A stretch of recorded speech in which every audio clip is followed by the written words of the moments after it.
everyone, and welcome to Dear Mr. Potter. I should say, of course, I solemnly swear that I'm up to no good. I will probably remember that just in time to finish Goblet of Fire, but there's no reason that can't stick around for the rest of the series too, right? In tonight's session, the 52nd session of Dear Mr. Potter, we discuss the bulk of Chapter 29, which was left uncovered from last week, in which we see Harry's horrifying dream, and then Chapter 30, in which...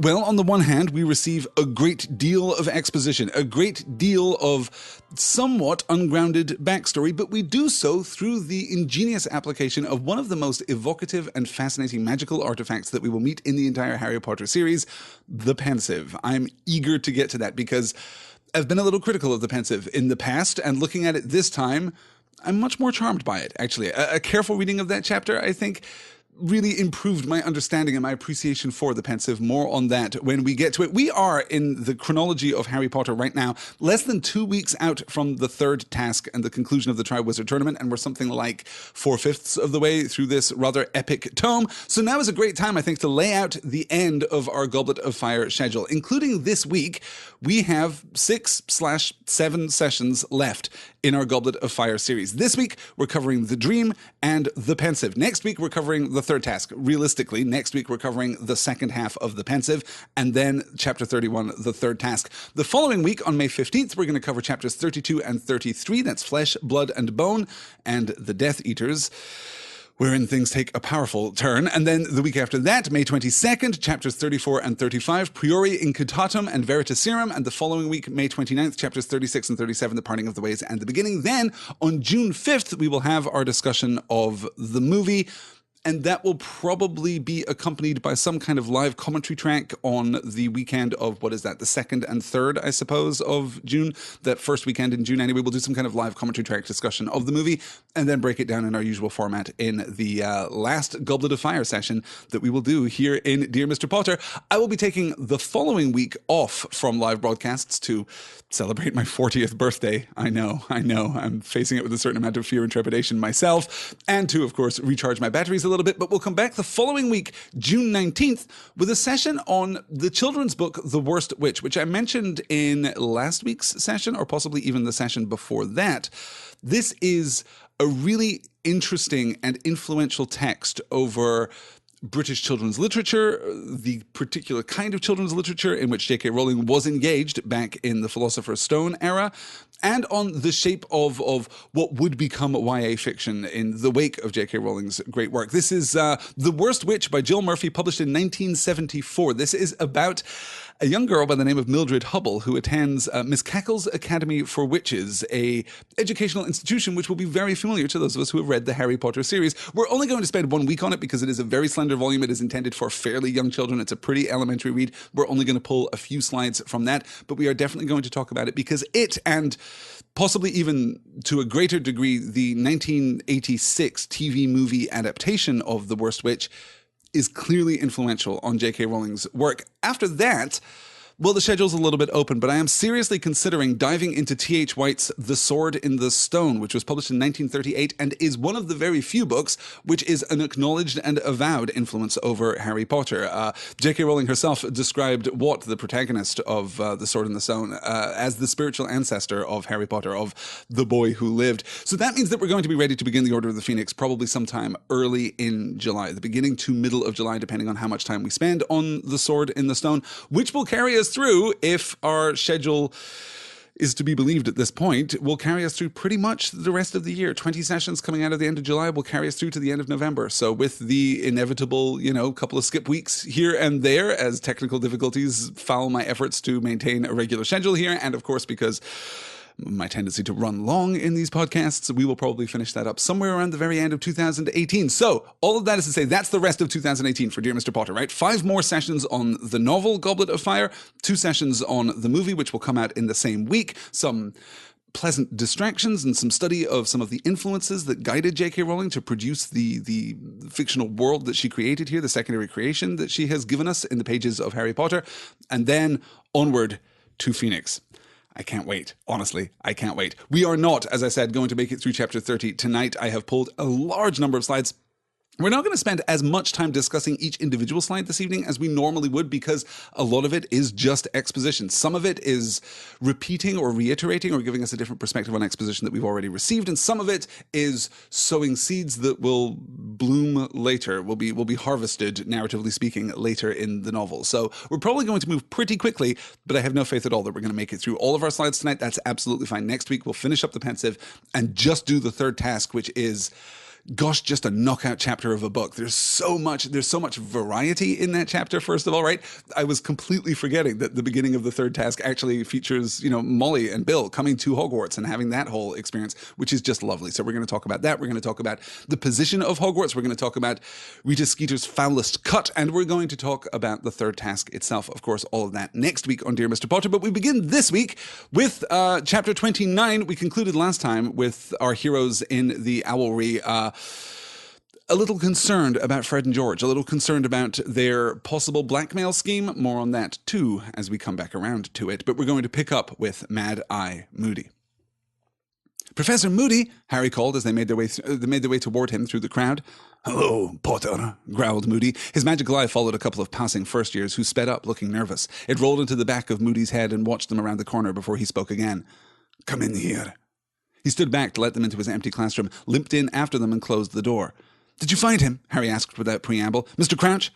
"No," said Moody. He moved over to his desk, sat down, stretched out his wooden leg with a slight groan and pulled out his hip flask. "Did you use the map?" Harry said. "Of course," said Moody, taking a swig from his flask. "Took a leaf out of your book, Potter. Summoned it from my office into the forest. He wasn't anywhere on there." "So he did disapparate," said Ron. "You can't disapparate on the grounds, Ron," said Hermione. "There are other ways he could have disappeared, aren't there, Professor?"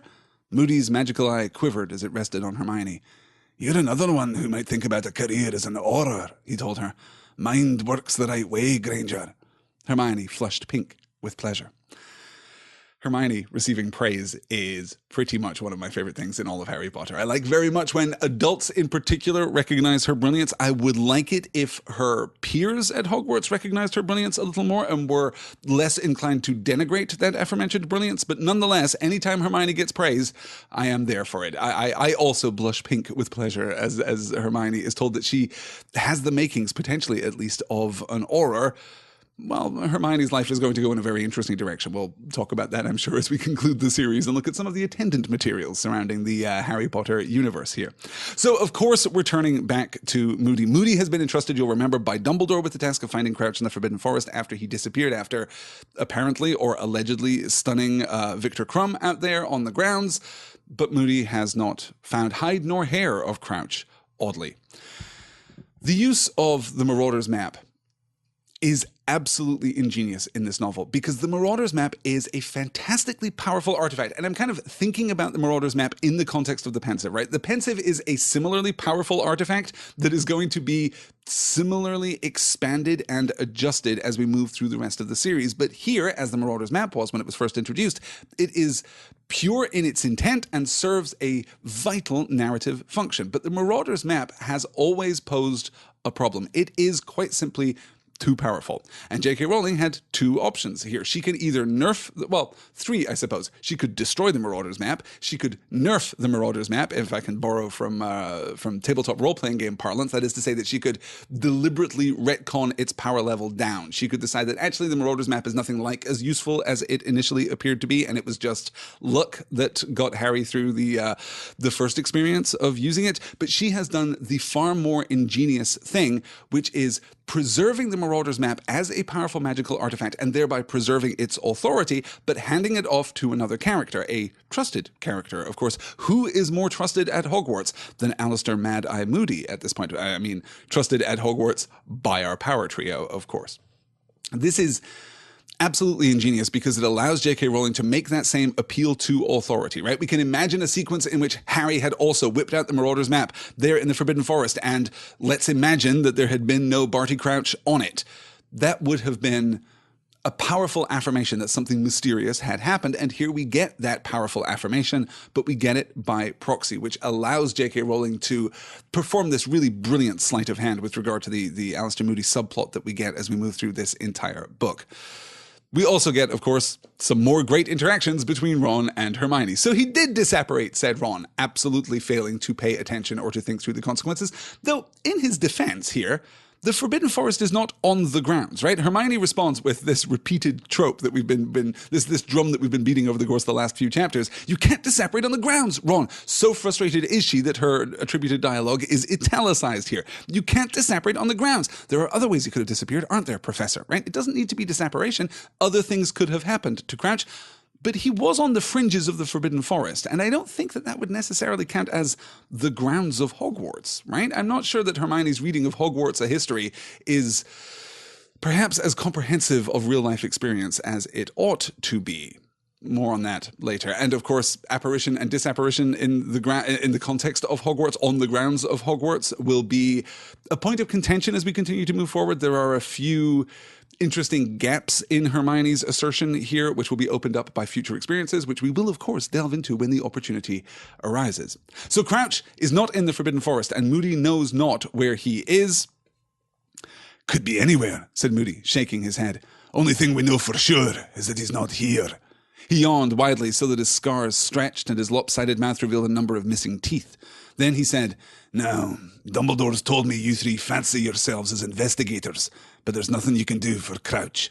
The Ministry will be looking for him now. Dumbledore's notified them. Potter, you just keep your mind on the third task." "What?" said Harry. "Oh, yeah." He hadn't given the maze a single thought since he left it with Crumb the previous night. "Should be right up your street, this one," said Moody, looking up at Harry and scratching his scarred and stubbly chin. "From what Dumbledore said, you've managed to get through stuff like this plenty of times. Broke your way through a series of obstacles guarding the Sorcerer's Stone in your first year, didn't you?" "We helped," Ron said quickly. "Me and Hermione helped." Moody grinned. "Well, help him practice for this one, and I'll be very surprised if he doesn't win," said Moody. "In the meantime, constant vigilance, Potter. Constant vigilance." He took another long draw from his hip flask and his magical eyes swiveled onto the window. The topmost sail of the Durmstrang ship was visible through it. "You two," counselled Moody, his normal eye on Ron and Hermione. "You stick close to Potter, all right? I'm keeping an eye on things, but all the same, you can never have too many eyes out." The sense of growing and imminent doom at this point in Harry Potter and the Goblet of Fire is palpable. We have basically set aside the conspiracy construct that we've established early in the book and we've maintained through the middle part of the book. Now, as we're moving into the third act, of course, and we haven't even talked about the structural instability, I suppose, of using the three tasks as markers in our delineation of three-act structure here in Harry Potter and the Goblet of Fire. We might spend some time on that in next week's reading, actually, as we get to the third task itself and really look at the structure of the book as a whole. But we are now setting aside the shadow of imminent danger that we've been dealing with throughout the span of this book and arguably dealing with since Azkaban.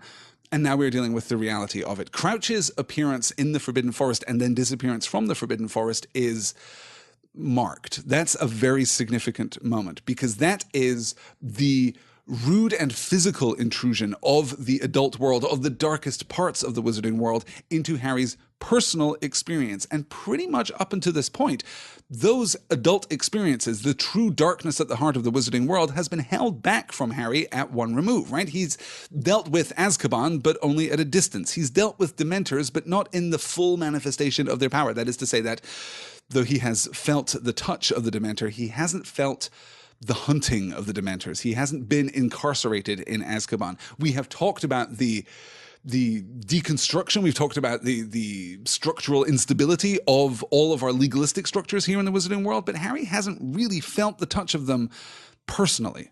But this is personal. The assault of a student, even a Durmstrang student, on Hogwarts school grounds by an unknown force is powerfully significant. And of course, the reappearance and disappearance of Barty Crouch is very significant and very telling. And it's no surprise to me at this point that Harry is not thinking about the third task. The third task is not the most important thing that is happening in his life right now. He's caught up in larger events.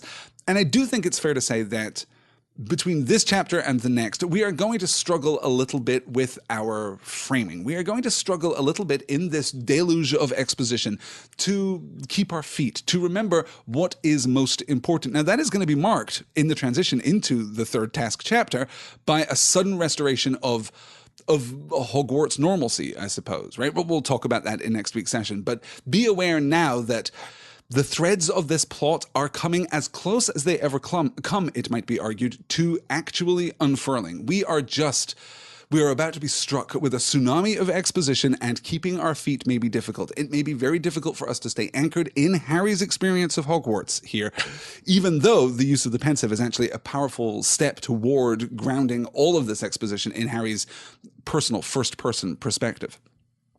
Let's skip ahead here to the dream. I will observe, of course, that I love Moody crediting the power trio with a certain amount of skill. You know, Dumbledore's told me you used to fancy yourself as investigators, but there's nothing you can do for Crouch. And note what he does here, right? He's not saying, oh, you're kids. Just relax, go back to your common room, stay there. It's all going to be fine. The adults will handle it. That's not what he's saying. He's saying specifically, you can't help with Crouch. You shouldn't spend any more time thinking about or investigating or dealing with the reappearance and disappearance of Bartemius Crouch. That's not your story. Your story is the third task. So go help. First, help. Second, keep an eye out. Constant vigilance. And Moody's inclusion of Ron and Hermione in this is, as I was saying last week, right? I observed in the last session here at Dear Mr. Potter that at this point in Rowling's series, a lot of our characters, a lot of our protagonistic characters are displaying a certain amount of self-awareness. They are displaying a certain amount of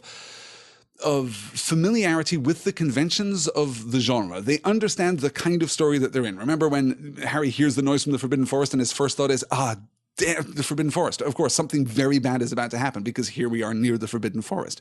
That is a kind of self-awareness that is percolating through the entire cast here. Ron and Hermione have both displayed this kind of quality in the past. Even going back into the very beginning of Azkaban, that has been true for Ron, Hermione, and Arthur Weasley. In fact, you'll remember them warning Harry off investigating the disappearance of murderer Sirius Black from Azkaban, because of course he's going to investigate it. Of course he's going to get caught up in it. It's a Harry Potter story, so things are going to unfold in a particular way.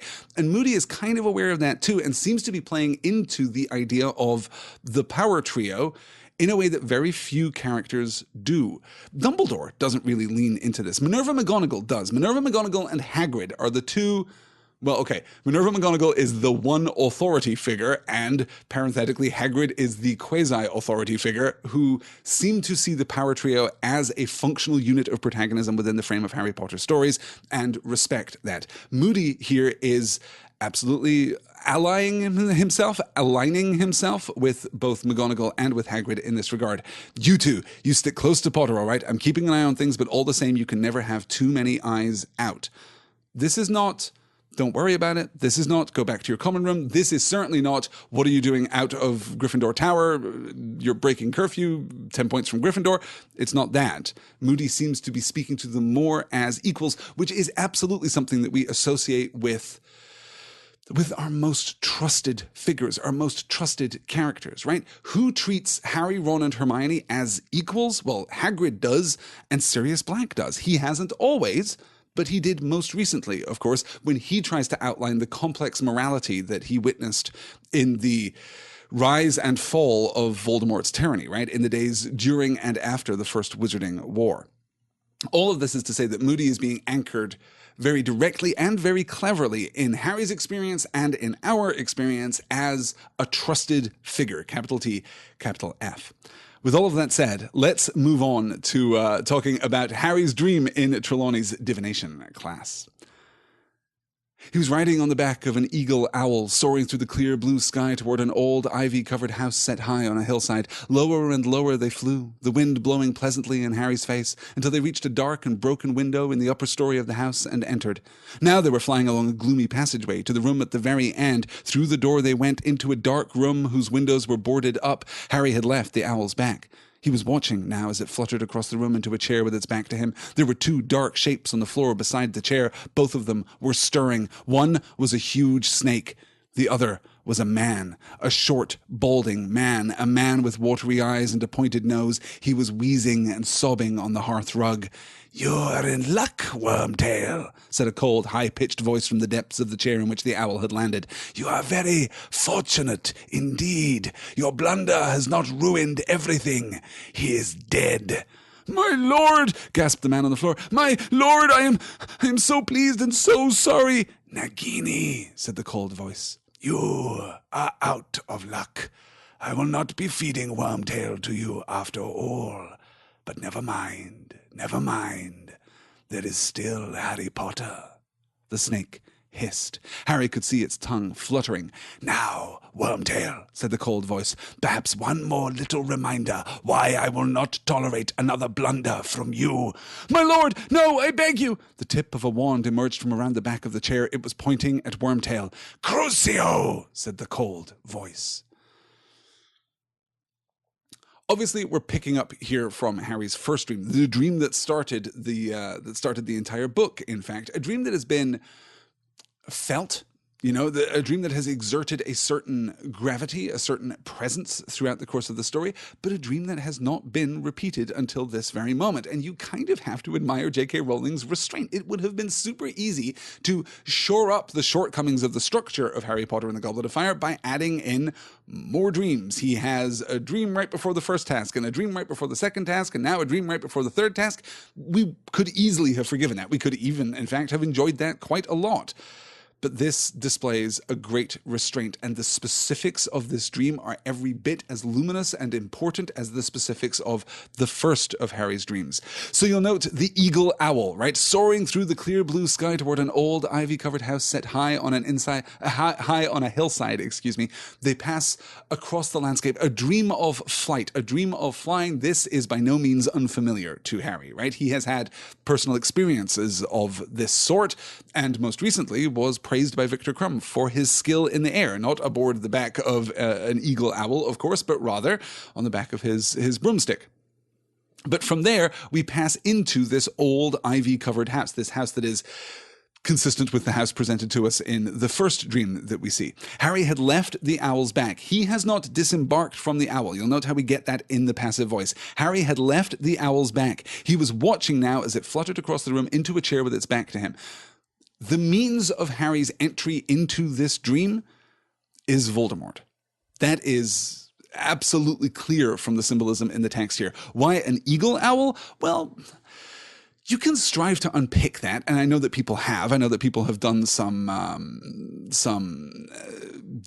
has been some discussion, and people have performed some analysis upon the symbolism of the eagle owl in particular, and I'm not cold to that kind of symbolic analysis, particularly within the frame of J.K. Rowling, but to me, it's much more important that it is an owl rather than any other type of bird, right? Owls are the bearers of messages. Owls are a means of communication. Owls represent within the frame of Harry Potter that direct line of communication between one person and another. The owl is the medium by which Harry communicates with Sirius. It is the medium by which, the Power Trio tries to get in touch with Percy and receives scanty reassurance about Crouch's illness.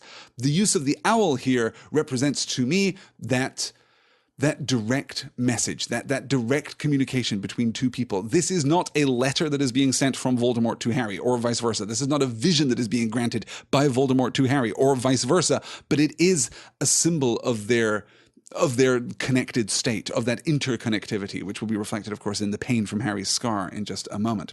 So there were two dark shapes on the floor beside the chair, both of them were stirring. One was a huge snake, the other was a man. Our return to Wormtail. "You are in luck, Wormtail. You are very fortunate indeed. Your blunder has not ruined everything. He is dead."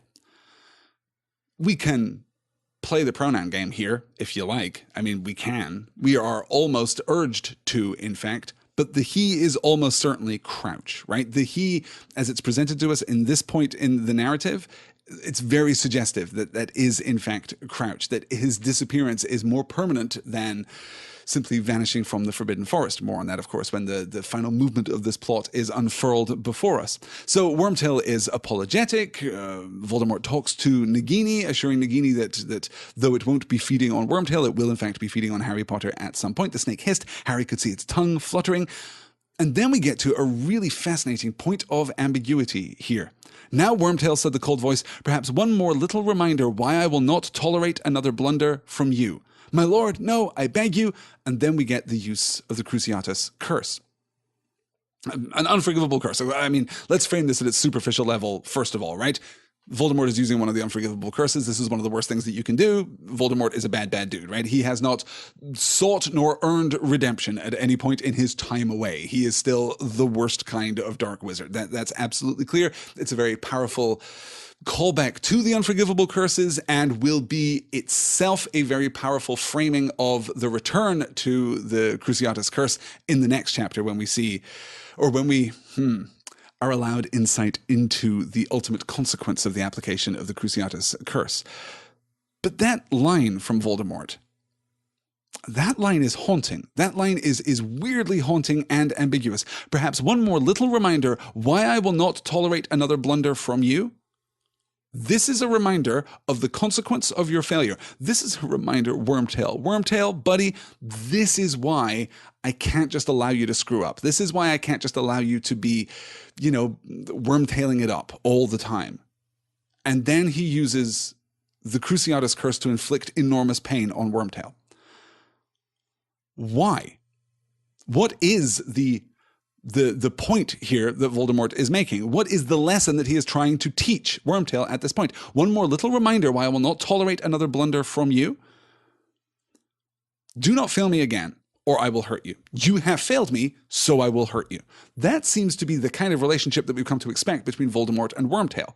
But this reminder why I will not tolerate another blunder from you, the pain is the reason that I will not tolerate another blunder. Do we believe that Voldemort does not want to inflict the pain? Do we believe that Voldemort is reluctant to use the unforgivable curses? Well, no, absolutely not. I'm struggling to get to the heart of what it is that Voldemort is actually saying here. When I parse this sentence, I wonder what it felt like for Voldemort to fail.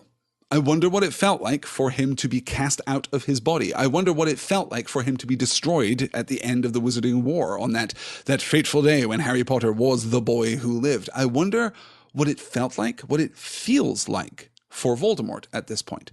Because if the Cruciatus curse is something akin to Voldemort's own experience, then that sentence actually makes a lot of sense. Perhaps one more little reminder why I will not tolerate another blunder from you. This is how it feels. This is how it feels, Wormtail. This is how I feel. This is why I will not allow you to make mistakes. This is why I will not tolerate your incapability, I suppose. This is why I will not tolerate your failure. It's speculative, I must admit, and yet that line stands out to me as being either a weirdly ill-formed line, that is to say that it is weirdly unrepresentative of Voldemort's much more transparent and obvious intent, or it is betraying something much more subtle about what Voldemort is feeling and why he is commanding Wormtail's loyalty and allegiance and, basic dark wizard competence, I suppose. What do you guys think of that? Is there anything there that this is what it feels like when rats cry, says Wilhelm Scream? No, how terrible, how terrible. Oh, and Jackie's saying Voldy loves to pretend to be gracious. Yes, that's very true, right? He loves that kind of faux civility that we so associate not just with Voldemort, of course, but also with characters of that order throughout the pages of Harry Potter, right? A certain kind of cold civility that we associate with Severus Snape, a certain kind of cold civility that we associate with Lucius Malfoy, for example, among others. But yes, that's a really great call. Marshall Moore is saying, I was always a little confused on why Wormtail went back to Voldy at all. He could have just run off and gone back into hiding. Sirius, Remus, the trio, and Dumbledore are the only ones who know for certain he's still alive as of the end of POA. I think we are going to get not an explanation, but an implication when we get to the consequence of the Triwizard Tournament. We'll look at that when we get there. But yes, I'm fascinated by this relationship right here. It's very, very weird. Becca says, I always thought this was Voldemort reminding Wormtail about exactly how okay he is with punishing. Yeah. I mean, that's the obvious interpretation, right? That feels like that's what the line should be.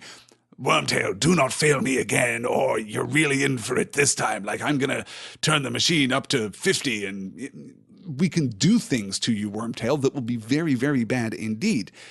It's that ambiguity of a little reminder why I will not tolerate another blunder. Not the consequence of another blunder to you, Wormtail, particularly.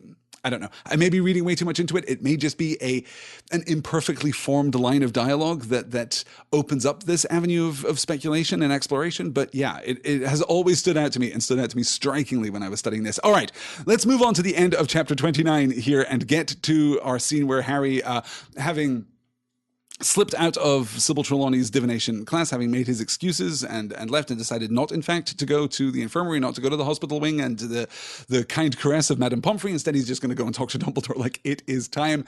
And he did kind of promise Sirius. So he manages to evade the gargoyle. He comes up with the password cockroach clusters, which is both specifically gross. It's gross in a very kind of Harry Potter way, but it's also, as so many of the confection-based jokes remind me in the frame of Harry Potter, it reminds me of the Monty Python chocolate shop, right?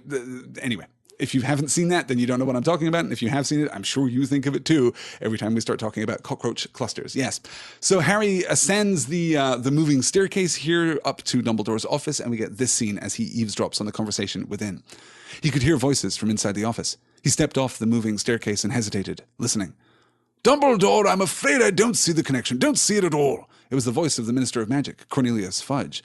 Ludo says Bertha's perfectly capable of getting herself lost. I agree we would have expected to have found her by now, but all the same, we've no evidence of foul play, Dumbledore. None at all. As for her disappearance being linked with Barty Crouch's... And what do you think happened to Barty Crouch, Minister? Said Moody's growling voice. I see two possibilities, Alistair, said Fudge. Either Crouch has finally cracked, more than likely, I'm sure you'll agree, given his personal history, lost his mind and gone wandering off somewhere. He wandered extremely quickly, if that is the case, Cornelius, said Dumbledore, calmly. Or else, well, Fudge sounded embarrassed. Well, I'll reserve judgment until I've seen the place where he was found. But you say it was just past the Beauxbaton carriage. Dumbledore, you know what that woman is. I consider her to be a very able headmistress, and an excellent dancer, said Dumbledore quietly. Dumbledore, come, said Fudge angrily. Don't you think you might be prejudiced in her favour because of Hagrid? They don't all turn out harmless, if indeed you can call Hagrid harmless with that monster fixation he's got. I no more suspect Madame Maxime than Hagrid, said Dumbledore just as calmly. I think it is possible that it is you who are prejudiced, Cornelius. Can we wrap up this discussion? Growled Moody. Yes, let's go down to the grounds then, said Fudge impatiently. No, it's not that, said Moody. It's just that Potter wants a word with you, Dumbledore. He's just outside the door. A word with you, Dumbledore. He's just outside the door. Alistair Moody, amateur poet, I like to think there. That's got rhythm, that's got meter, that's got a nice punctuative rhyme there. Yeah. Alistair Moody definitely scribbles poetry, probably about capturing dark wizards and losing parts of his body in the aftermath in composition notebooks after his Dada class is over. I'm sure you'll agree. So here we have, a confluence of authorities, right? Cornelius Fudge has been a consistent and fascinating presence in the pages of Harry Potter, all the way back to Chamber of Secrets, but certainly up through the beginning of Prisoner of Azkaban, right? A really interesting figure. The presence of the Ministry, in fact, has been curious. And we're seeing here, you'll remember as we discussed last time, right? Hermione, appalled at the prospect of Fred and George, or actually seeking to reassure Ron because he is appalled at the prospect of Fred and George actually engaging in real-life adult blackmail, draws the distinction between silly school rules, as Hermione says, and the actual law. Well, here we have embodiments of three different moral impetuses, I suppose, if not outright legalistic impulses, three legalistic roles that we see here. We have Dumbledore, who is, of course, the embodiment of Hogwarts itself. We have Cornelius Fudge, who is the embodiment of the Ministry itself. And we have Moody, who, as a trusted figure, as an ex-Auror, as someone who has no time for the social niceties, and someone who is simply willing to take action, whatever that action needs to be, someone who is representative of that kind of rebellious agency that we actually associate with Harry. One of the reasons I think that Harry and Moody have...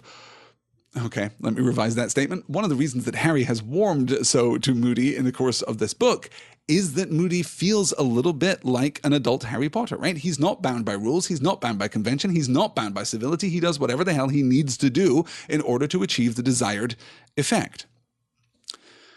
This confluence is particularly powerful and particularly curious But more important than the presence of these three men in this office at this time is the different perspectives that were offered on what is happening. I don't see the connection, don't see it at all, said the voice of the Minister of Magic, Cornelius Fudge. Ludo says Bertha is perfectly capable of getting herself lost. So we're drawing a connection here. The implicit connection here is between the disappearance of Bertha Jorkins and now the disappearance of Bartemius Crouch. Two very significant figures associated with the ministry have vanished. Or at least that's Dumbledore's reading, apparently. Cornelius Fudge rejects that notion. I'm afraid I don't see the connection, don't see it at all. Ludo says Bertha is perfectly capable of getting herself lost. I agree we would have expected to have found her by now, but all the same, we've no evidence of foul play, Dumbledore, none at all. As for her disappearance being linked with Barty Crouch's, so there's no suggestion that Bertha Jorkins has been killed or that anything bad has happened to her at all, in fact, other than her disappearance. And to connect Bertha Jorkins and Barty Crouch, this is speculation of the highest order.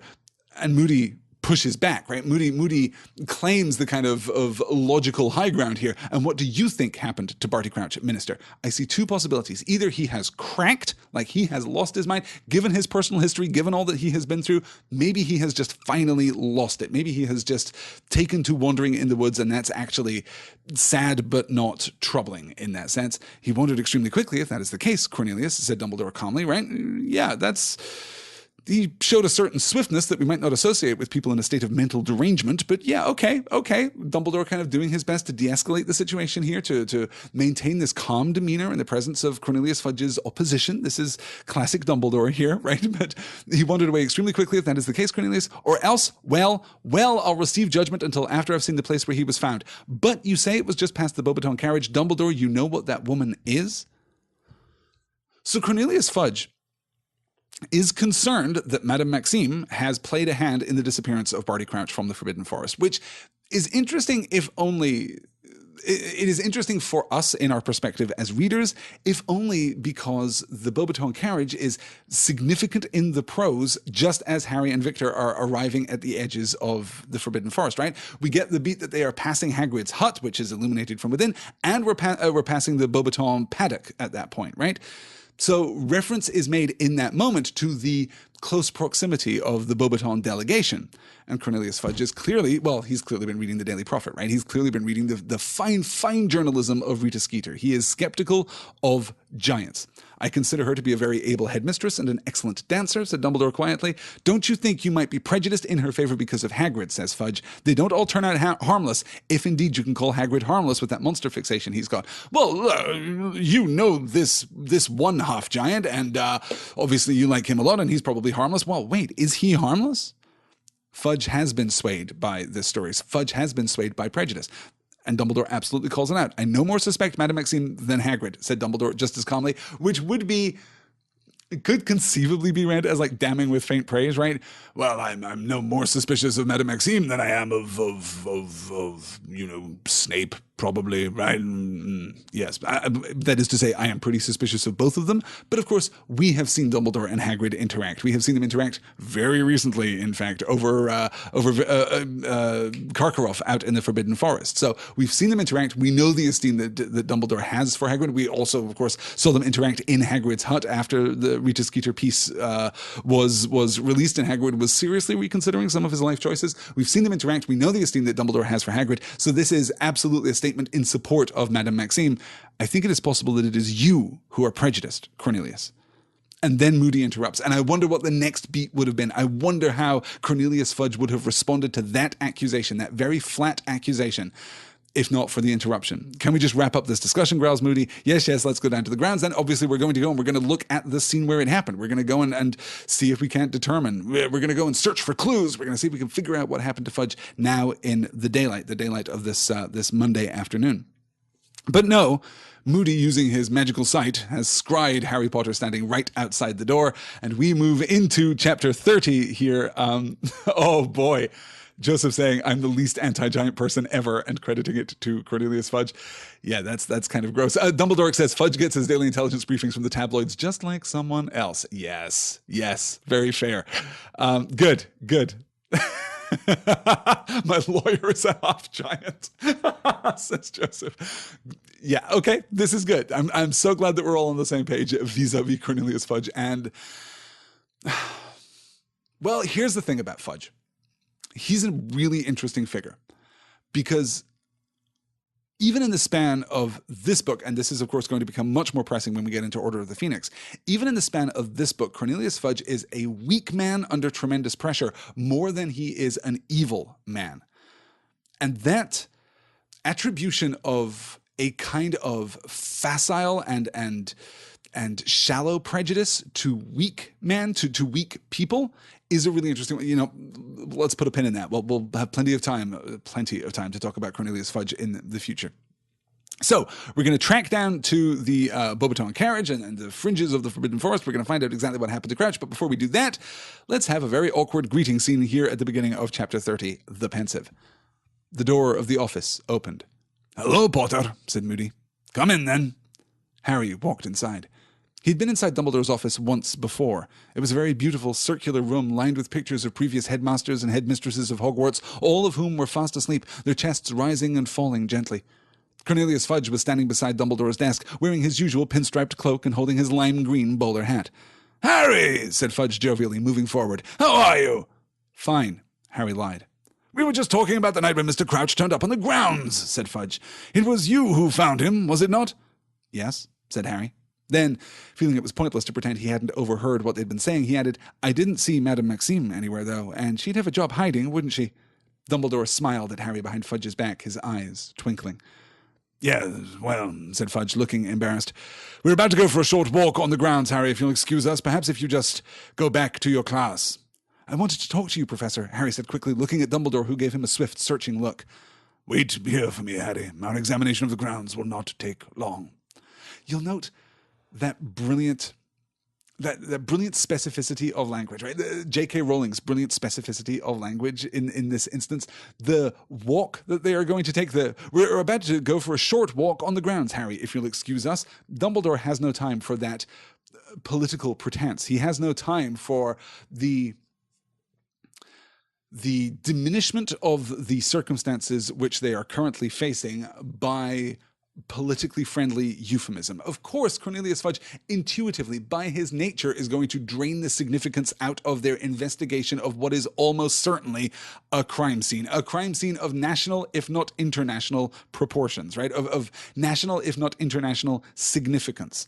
Of course, he's going to describe it as a short walk. Well, let's just downplay this. Everyone stay calm. You just go back to your class, Harry. Everything will be fine. Dumbledore, Moody, of course, having no time for that. "Our examination of the grounds will not take long," says Dumbledore.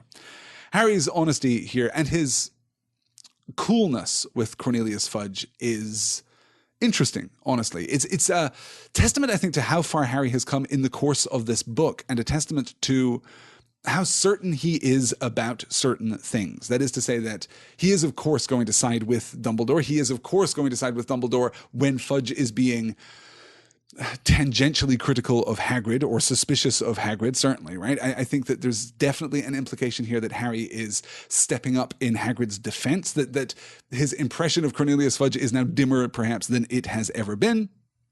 But the interaction is still striking. Harry here is holding his ground. He is not awed by this figure from the Ministry. He is not awed by this symbolic representation of temporal authority, right? Of legal authority in the wizarding world. Harry is stronger than he has been in the past. He doesn't try and talk his way around the issue. He doesn't try and explain away anything that has happened. He's clipped and short and simple and even sarcastic.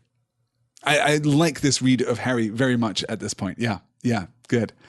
Fudge is also a pretty clear reference to Neville Chamberlain, says Recyclops. Absolutely. Yes, completely true. Yeah.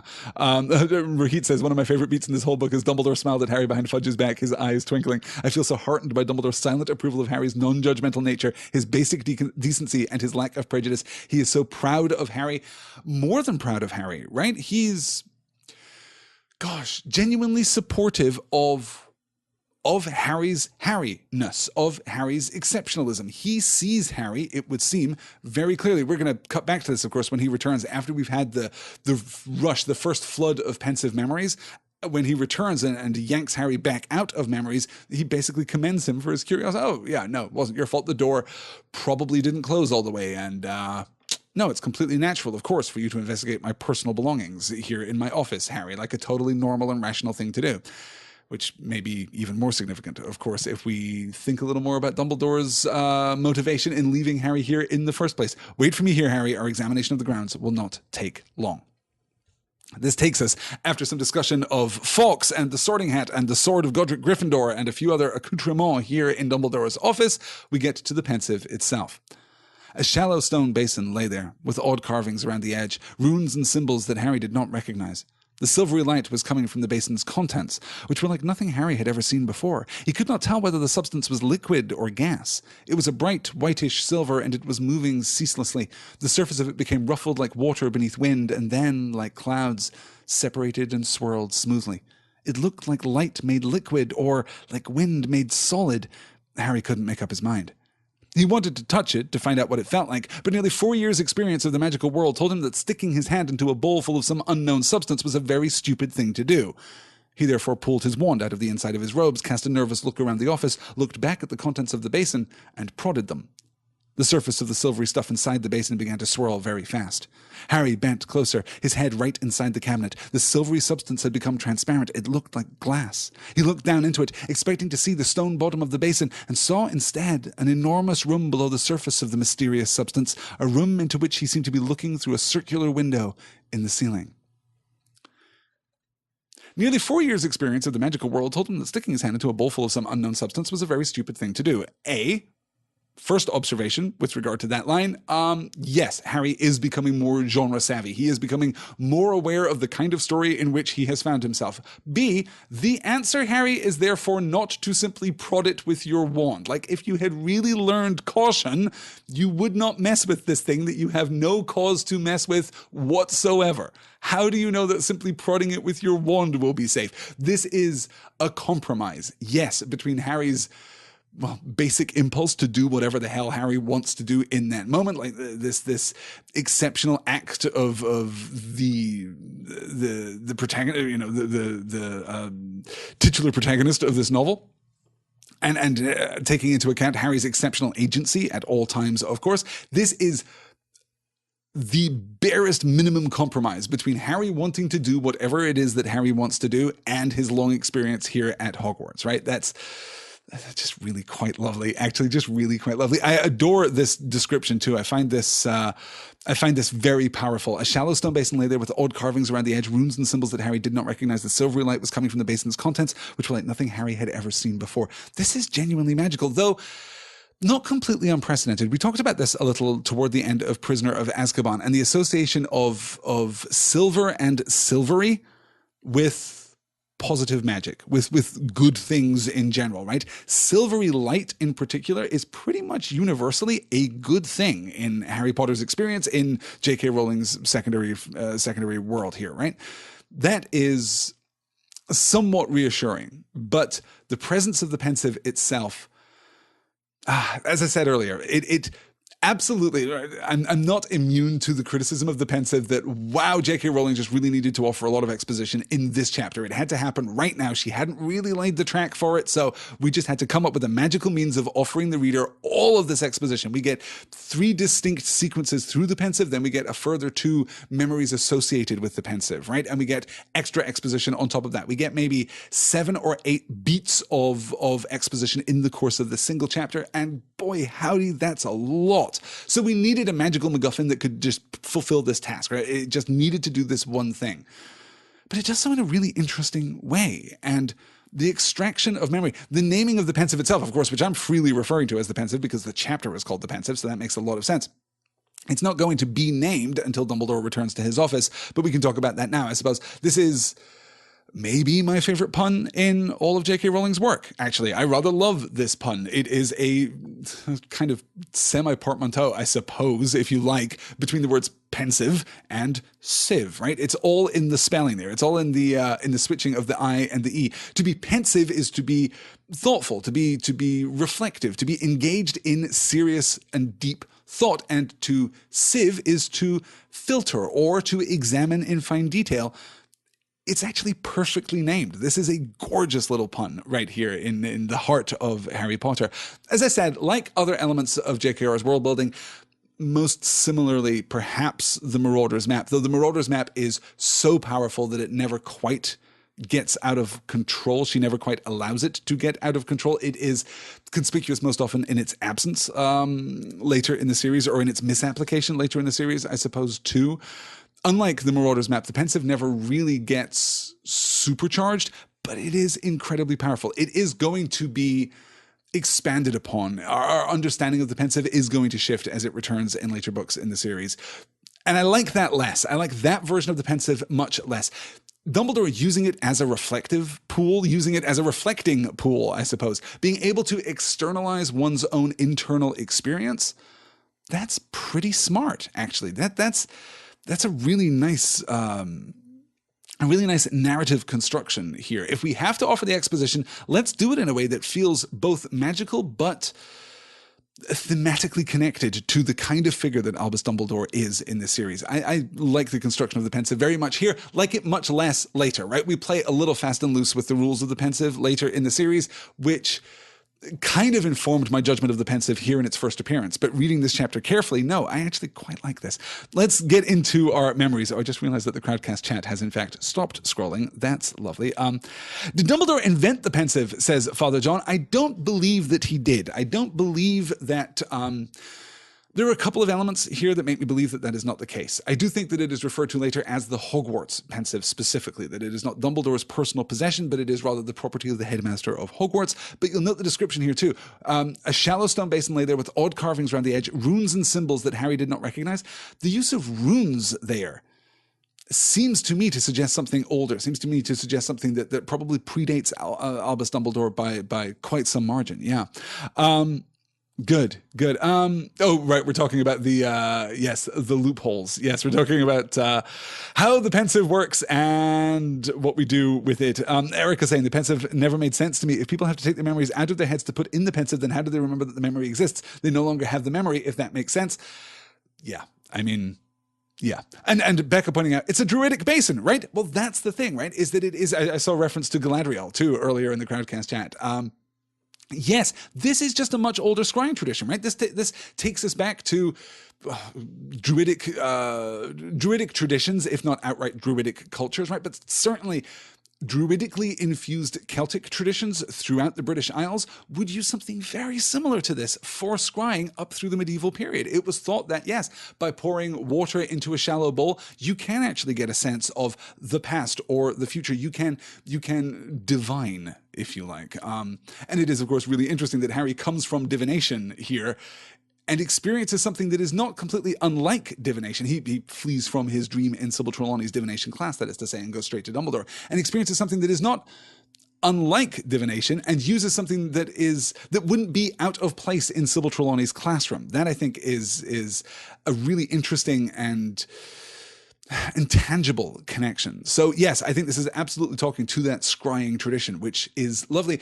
Speaking to the notion of pulling memories out of one's head, I don't think that we are removing memories within the frame of Goblet of Fire. We can talk about that in the future, perhaps. I don't think that we are removing memories. I think that we are simply externalizing memories. I think that taking the internal and making it external, well, boy, isn't that just what fantasy fiction is for? Isn't that why we have Hogwarts? Isn't that why Harry is a wizard? I mean, in the frame of the narrative, in the broadest possible frame of human storytelling, we do that all the time. Speculative fiction is generally about taking either the impossible, the counterfactual, and making it tangible, externalizing it in that sense, or taking the internal and externalizing it. How do we deal with our mortality? Well, option A, we can just sit and think about the fact that one day we will die, or we can externalize this into a fictional world and start dealing with the idea of cloning or immortality or longevity treatments or the duplication of personality into robot bodies and things like that, right? That is what speculative fiction is for.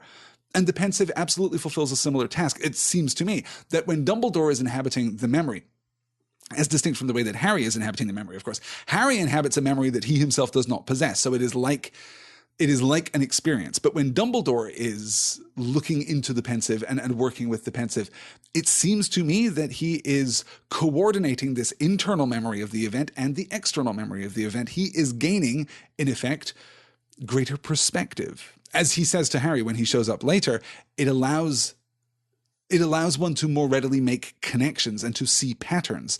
And that that reflexive tug between the internal and the external seems to me to be a very powerful part of the Pensieve's magic, and also a very powerful part of the Pensieve metaphor, right? It's a beautifully represented kind of fantastical externalization that we find all the time in speculative fiction. Yeah. Okay, let's keep moving on and get into the memory, or we will never make it through tonight's session. And suddenly Harry found himself sitting on a bench at the end of a room inside the basin, a bench raised high above the others. He looked up at the high stone ceiling, expecting to see the circular window through which he had just been staring, but there was nothing there but dark, solid stone. Breathing hard and fast, Harry looked around him. Not one of the not one of the witches and wizards in the room, and there were at least 200 of them, were looking at him. Not one of them seemed to have noticed that a 14-year-old boy has just dropped from the ceiling into their midst. Harry turned to the wizard next to him on the bench and uttered a loud cry of surprise that reverberated around the silent room. He was sitting right next to Albus Dumbledore. "Professor," Harry said in a kind of strangled whisper, "I'm sorry, I didn't mean to. I was just looking at that basin in your cabinet. Where are we?" But Dumbledore didn't move or speak. He ignored Harry completely. Like every other wizard on the benches, he was staring into the far corner of the room, where there was a door. Harry gazed, nonplussed, at Dumbledore, then around at the silently watchful crowd, then back at Dumbledore, and then it dawned on him. Once before, Harry had found himself somewhere that nobody could see or hear him. That time he had fallen through a page in an enchanted diary right into somebody else's memory, and unless he was very much mistaken, something of the sort had happened again. One of the things that I enjoy about J.K. Rowling's focus here, for all that we are handed just a bushel full of exposition, we aren't really handed any unnecessary exposition. Hey, remember that time that Harry fell through a page in an enchanted diary and found himself in somebody else's memory?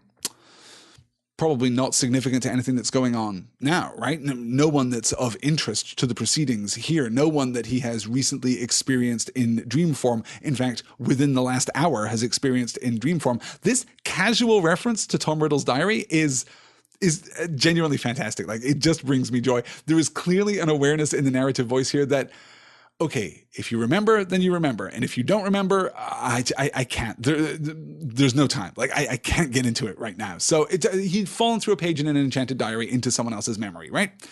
That's all the connection that we're going to draw. Unless he was very much mistaken, something of the sort had happened again. Harry dropped here suddenly and unintentionally into the adult world. He is aware of his own age, right? We rarely make reference to Harry's age in quite this way, but he is describing himself as we're in his POV here. None of them seem to have noticed that a 14-year-old boy had just dropped from the ceiling into their midst. No one had seemed to notice that a stranger or a newcomer or an additional figure had dropped into their midst. No, he's stressing his age here because he is suddenly aware, crap, this is not Hogwarts. As he's already acknowledged, in fact, that this is not Hogwarts. It's not completely dissimilar, like it could be a Hogwarts dungeon perhaps, but he feels intuitively that it is not. And these 200 witches and wizards who are gathered, this is something darker. This is something terribly, terribly adult that he has fallen into. Yeah. Okay, let's get straight onto the Dementors here. We'll talk about this. Harry looked around more carefully. The room, as he had suspected when observing it from above, was almost certainly underground. More of a dungeon than a room, he thought.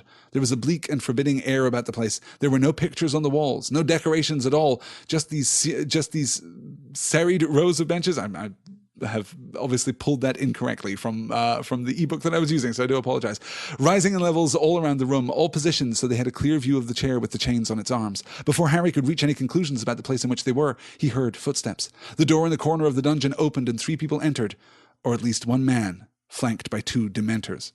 Harry's insides went cold. The Dementors, tall, hooded creatures whose faces were concealed, were gliding slowly toward the chair in the center of the room, each grasping one of the man's arms with their dead and rotten-looking hands. The man between them looked as though he was about to faint, but Harry couldn't blame him. He knew the Dementors could not touch him inside a memory, but he remembered their power only too well.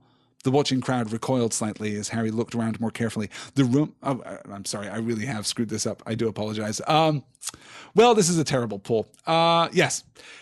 He knew the Dementors could not touch him inside a memory, but he remembered the power only too well. I just realized that I have duplicated the copy here on this slide. This is what happens when I try and prepare these slides in the very last moment before sitting down to begin. I will edit this slide. I don't know if you guys are aware of this all. There is a link to the slide packet that I lovingly craft, obviously, for each session of Dear Mr. Potter contained within the show notes. You can find that link in the show notes accompanying every episode, and you can just download the PDF of the slides themselves, so you can follow along at home, or you can follow along on your mobile device, or you can follow along on your computer if you are, just taking a pause in your workday to listen to Dear Mr. Potter. Okay, you know what? We won't talk about Dementors then. I will say only that the Dementors are still incredibly powerful symbols of Harry's fear, of Harry's lack of power. Few things in his experience have removed Harry's agency from him the way that the Dementors have. That is very specific, very personal, and thematically potent for Harry Potter, right? The fact that he is stripped of his agency by fear, primarily, but also by the actual influence of the Dementors.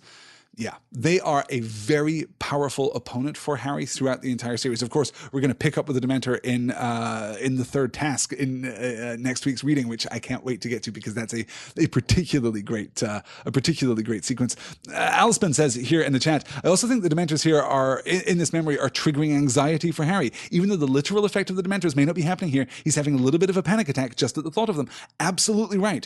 He's experiencing the influence of the Dementors by proxy, right? What happens when you see a Dementor or when you are exposed to the influence of a Dementor? Well, you get cold and you feel despair, and hope is drained out of the world. He sees these Dementors knowing that he is not actually in the same physical space as them, knowing, and boy, he's taking this on some faith, that he can't be hurt here, believing that he is completely intangible here inside of this memory. Harry's insides went cold. He is still feeling the consequence, the effect of the Dementors, even though they are not causing that effect, if you like. Who is causing that effect? Well, Harry is. His memory of his actual exposure to Dementors is doing that to him.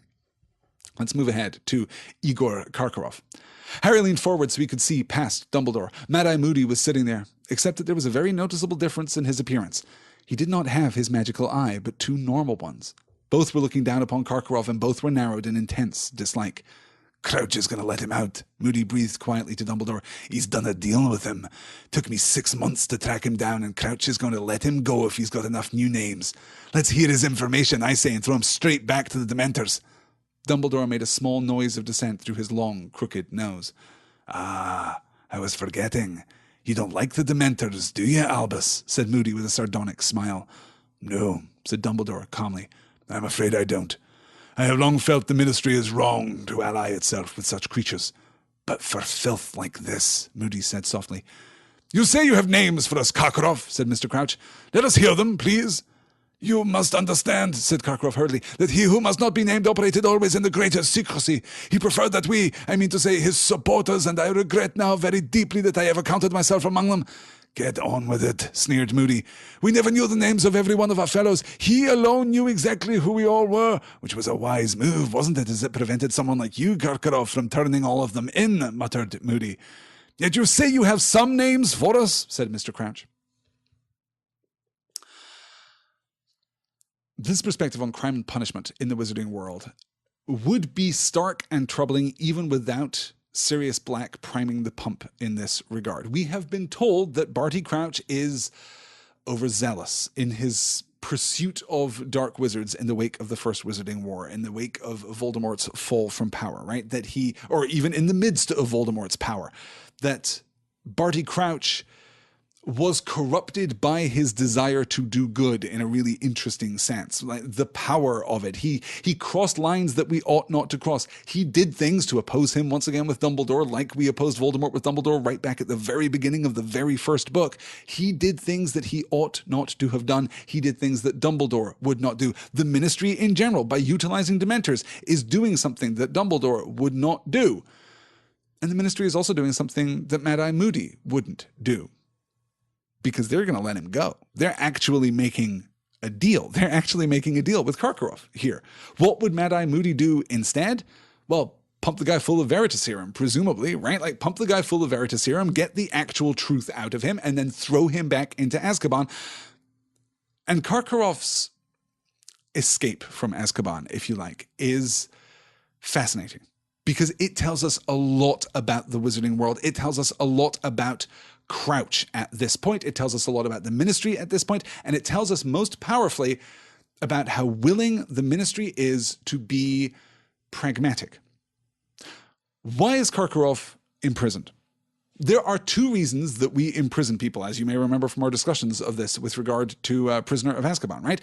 There are, in a just society, two reasons why you might incarcerate an individual. The first is as punishment. The second is to prevent further damage from occurring. If someone is actually dangerous and you cannot guarantee that they will behave in a social or civil fashion, then you lock them up for the protection of other people. But the vast majority of cases are not that. The vast majority of cases, particularly here in the United States, are punitive incarcerations, right? We throw you into prison because you have broken a law. Karkaroff is going to be let out if he can muster sufficient new information for the Ministry that they can continue their pursuit of dark wizards in the wake of Voldemort's fall. This is not about Karkaroff's redemption, right? There is no question here that Karkaroff has had a real and legitimate change of heart. Or if there is, we're offering a very dim view of it indeed, right? We've got Moody voicing this utter opposition, that he believes Karkaroff should just be siphoned empty and thrown back into Azkaban. We should get all the information that we can because that's just practical, that's just pragmatic, and then we throw him back into Azkaban. We should never, ever, ever let him go.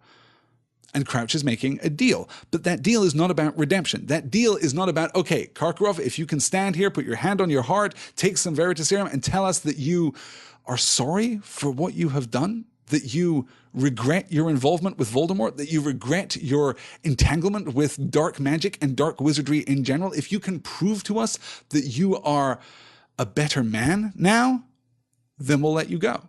That is one of the purposes of Azkaban. That is one of the purposes of prison, right? You were locked up because you were dangerous, because you as a Death Eater posed a real and significant threat to wizarding society. If that is no longer the case, then we should let you go. But instead, we're taking neither path. We are neither speaking to the possibility of Karkaroff's redemption, not really, because if we were speaking to the possibility of his redemption, right, we might use his informing on his fellow Death Eaters as a functional metric to determine his contrition for his terrible acts and his terrible crimes in the service of Voldemort, right? Tell us everyone you worked with. If you do that, then we will believe that you are no longer a Death Eater and we will let you go. But that is not the case. That is not the case that is presented to us here. He has to offer sufficient new information that he can effectively buy his way out of Azkaban. That is unjust. This is plea bargaining. This is why plea bargaining is such a terrible and morally destructive idea. Plea bargaining is all about the function of the legalistic system and not about the higher purpose of the legalistic system. That is true in the real world as it is in this particular fictional world. This is the worst kind of raw political pragmatism. And it speaks ill of pretty much everyone in the room except for Moody, who has no pretense about it at all, right? We might not agree with Moody, but we can at least admire the moral cohesion of his position. And, of course, Albus Dumbledore, who doesn't like this kind of compromise, who doesn't like this kind of deal-making with Karkaroff, who doesn't like the use of Dementors, who doesn't want to compromise his ideals in this way. Dumbledore is, in many ways, the anti-Crouch, right? Let's see here. There's some excellent stuff coming out in the chat that I just cannot catch up with. I will assure you that I will go back to... well, Joseph is saying here, you're forgetting the deterrent effect. Whether or not you think it's real, it's a huge part of the case for incarceration. Yeah, I don't think that the deterrent effect is as significant. I want to say this very carefully without going off on like a half hour on crime and punishment in the real world.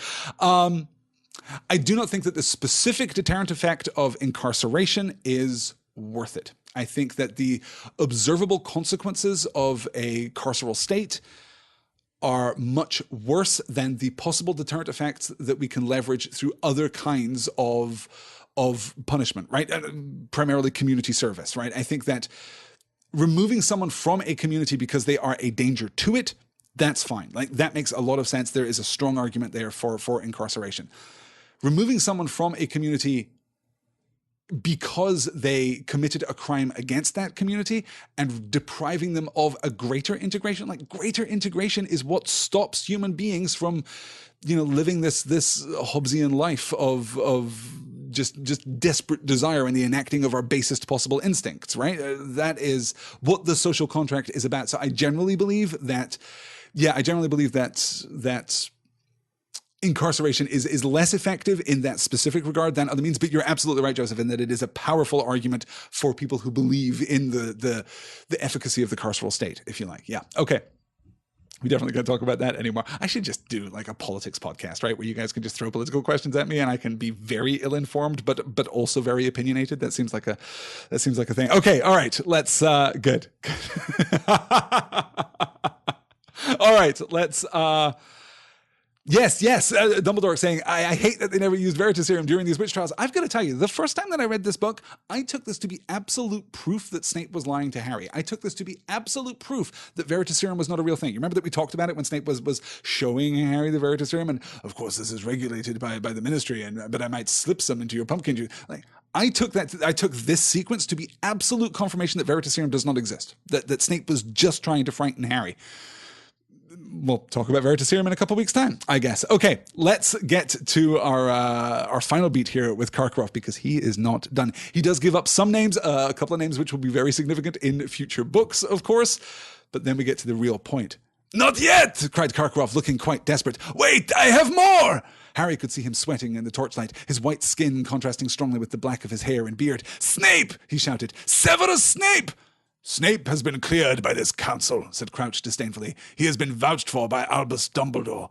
"No!" shouted Karkaroff, straining at the chains that bound him to the chair. "I assure you, Severus Snape is a Death Eater!" Dumbledore had gotten to his feet. "I have given evidence already on this matter," he said calmly. "Severus Snape was indeed a Death Eater. However, he rejoined our side before Lord Voldemort's downfall and turned spy for us at great personal risk. He is now no more a Death Eater than I am." Harry turned to look at Mad-Eye Moody. He was wearing a look of deep skepticism behind Dumbledore's back. "Very well, Karkaroff," Crouch said coldly. "You have been of assistance. I shall review your case. You will return to Azkaban in the meantime." Mr. Crouch's voice faded. Harry looked around. The dungeon was dissolving as though it were made of smoke. Everything was fading. He could see only his own body. All else was swirling darkness. Confirmation, Joseph saying, apparently there is a Dumbledorian veto on all judicial actions. Yeah, no, that the actual holder of all executive authority in the Wizarding world is Albus Dumbledore, and he wields it by force of will. That's what makes Dumbledore who he is. The reveal that Snape is a Death Eater, or was, a Death Eater, comes as no great surprise, and yet it is a powerful drumbeat of confirmation at this point in the novel. At this point, actually less in this novel than it is in the Harry Potter series as a whole. Severus Snape was a Death Eater, turned away from Lord Voldemort prior to his fall, became a spy for the good guys. If only we had some kind of catchy name for them. Maybe we'll come up with something in the next couple of books. He turns his back on Lord Voldemort, becomes a spy for the good guys at great personal risk. He is now no more a Death Eater than I am. So there is the possibility of redemption. You can turn your back on this life. You can be reformed. And Albus Dumbledore, more than anyone else in the Wizarding world, of course, believes in second chances. We've now had 3 confirmations of that? Yes, 3 confirmations of that. From Hagrid, from Sirius Black, and from Mad-Eye Moody, of course. All confirming, yeah, this is what separates Dumbledore from everyone else. We may not always agree with him, but this is absolutely what makes him so special, so powerful. Let's do one more slide and then we're going to wrap up, because I don't know if you can hear this, you guys. I have spring has come to Oklahoma City, and with spring has come the resumption of annual allergies left and right, and I have not been suffering from allergies this year at all, but I am suffering with them today like you would not believe. So if my voice sounds particularly strained and awful, and if I'm kind of leaning away from the mic to clear my throat a little more often than I usually do, I am beset by allergies right now. I took a mega dose of antihistamines right before I sat down to start recording, and they are doing nothing, let me tell you. So let's do one more slide, and that gives us a really nice break before we get into Crouch and, well, Crouch's, I suppose, father, mother, and son. So let's do Ludo Bagman first, and then we'll wrap up for this evening. The door in the corner opened, and Ludo Bagman walked into the room. This was not, however, a Ludo Bagman gone to seed, but a Ludo Bagman who was clearly at the height of his Quidditch-playing fitness. His nose wasn't broken now. He was tall and lean and muscular. Bagman looked nervous as he sat down in the chained chair, but it did not bind him there as it had bound Karkaroff. And Bagman, perhaps taking heart from this, glanced around at the watching crowd, waved at a couple of them, and managed a small smile. Ludo Bagman, you have been brought here in front of the Council of Magical Law to answer charges relating to the activities of the Death Eaters, said Mr. Crouch. We have heard the evidence against you, and we are about to reach our verdict. Do you have anything to add to your testimony before we pronounce judgment? Harry couldn't believe his ears. Ludo Bagman, a Death Eater? Only, said Bagman, smiling awkwardly, well, I know I've been a bit of an idiot. One or two witches and wizards in the surrounding seats smiled indulgently.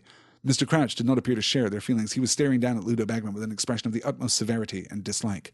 You've never spoken a truer word, boy, someone muttered dryly to Dumbledore behind Harry. He looked around and saw Moody sitting there again. If I didn't know he'd always been dim, I would have said some of those bludgers had permanently affected his brain. So if we're talking about the injustice of what happens to Karkaroff, not the incarceration of Karkaroff in Azkaban, right?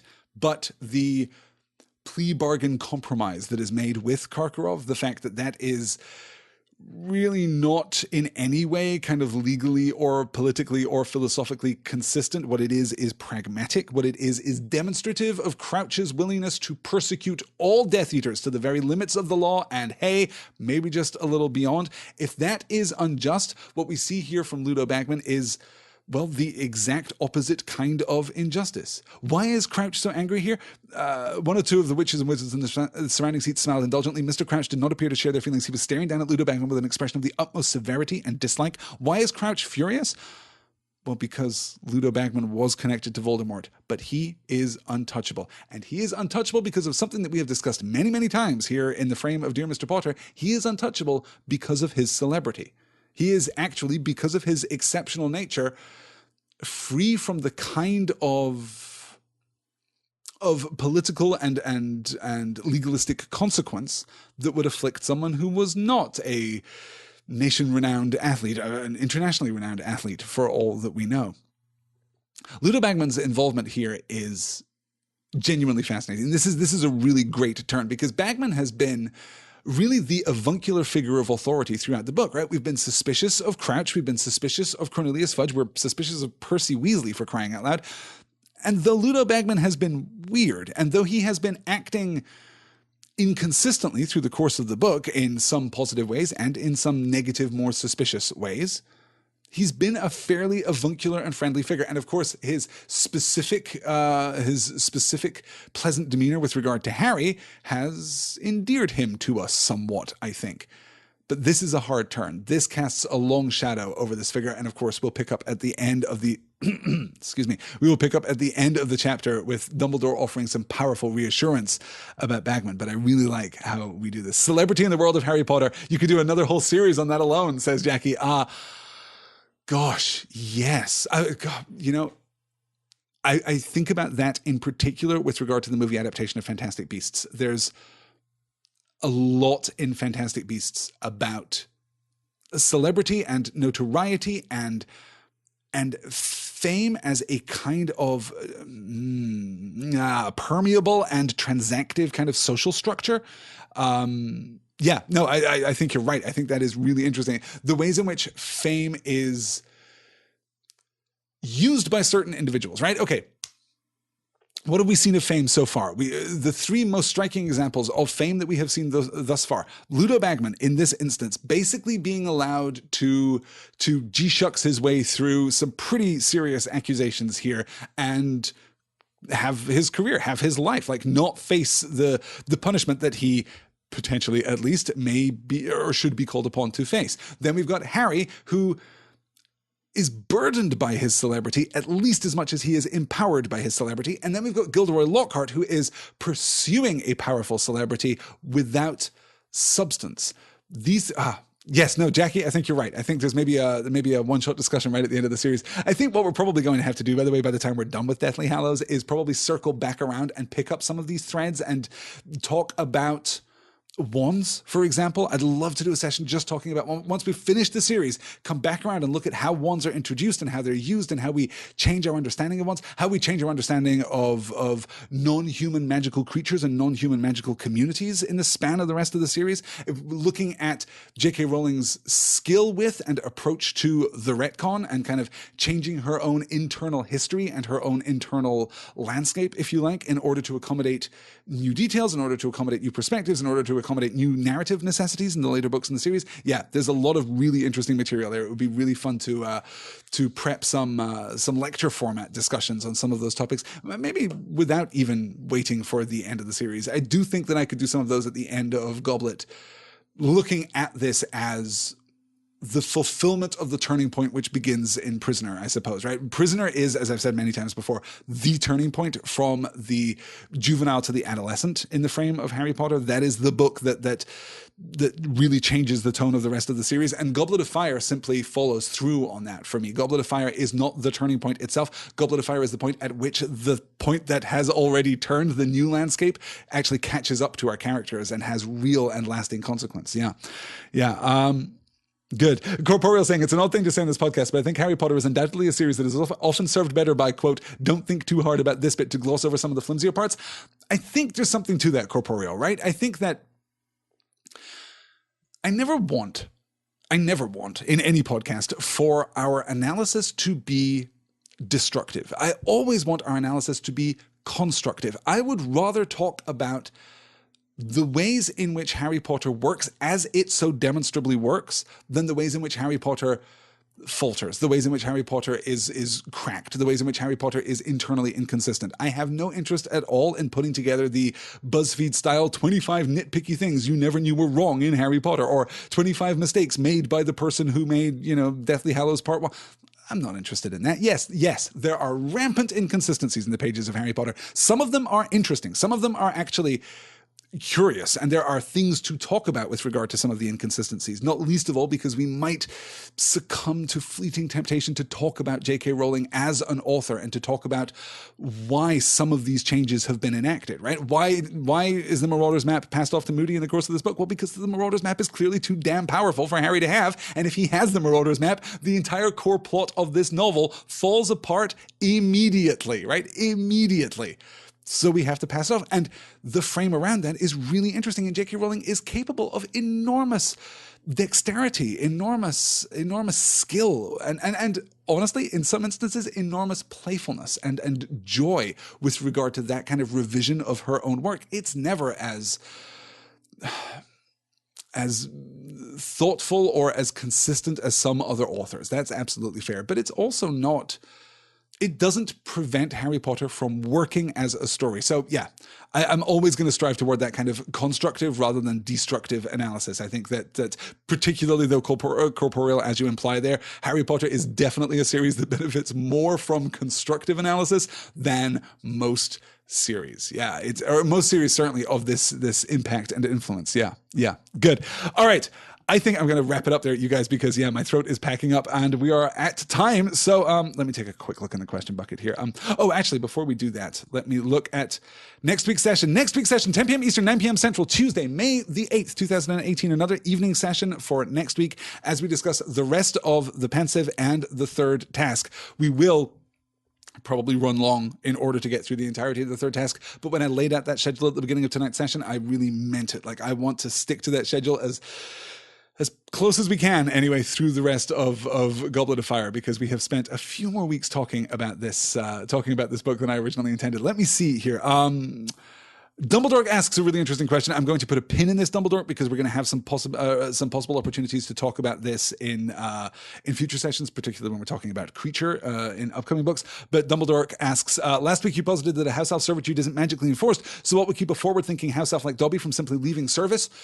Aristotelian virtue ethics. The ingrained belief. When I said that it wasn't magical, I did not mean to imply that it wasn't powerful. My read of Dobby's liberation is not that a magical contract was fulfilled, but rather that a societal contract was fulfilled. We might as well ask, what is preventing Dobby from, going and stabbing another house elf? It's unthinkable within the span of house elf culture. I mean, it may not be. We don't actually know that much about house elf culture, right? There may just be like after hours in the Hogwarts kitchens, it's just Fight Club. You can't prove that it isn't. I can't prove that it isn't. But those societal conventions are enormously powerful. They're enormously powerful. Could a house elf spontaneously decide that they are just going to be free? Well, yeah. But we've seen what happens to house elves who don't live up to their part of the bargain, who don't fulfill their role in their community. What would happen to Winky, for example, if she decided, no, actually, I'm done. I'm out. I'm just going to I'm not actually going to work for anyone anymore. The house elves would turn on her as they turned on her in the kitchen in last week's reading. Dobby, too, is free, but he's an outlier. He's an exile. He's something of a pariah in his community, as, again, we saw in last week's discussion. So I don't see it as magical. I see it as societal, but that does not mean that it isn't powerful, and it does not mean that it isn't binding. But yes, we will have an opportunity to talk about that as we move forward. Excuse me, move forward again. Joseph asking, what is it about Wormtail that leads Voldemort to treat him with such particular disdain? His inconsistent loyalty is referenced, but seems an inadequate explanation given how many of Voldy's other supporters this applies to. Well, okay, we're kind of jumping our tracks here a little bit because we haven't really seen Voldemort's supporters in full force yet, but it's incompetence. It's incompetence and a kind of obsequious servility, I think, that Voldemort objects to.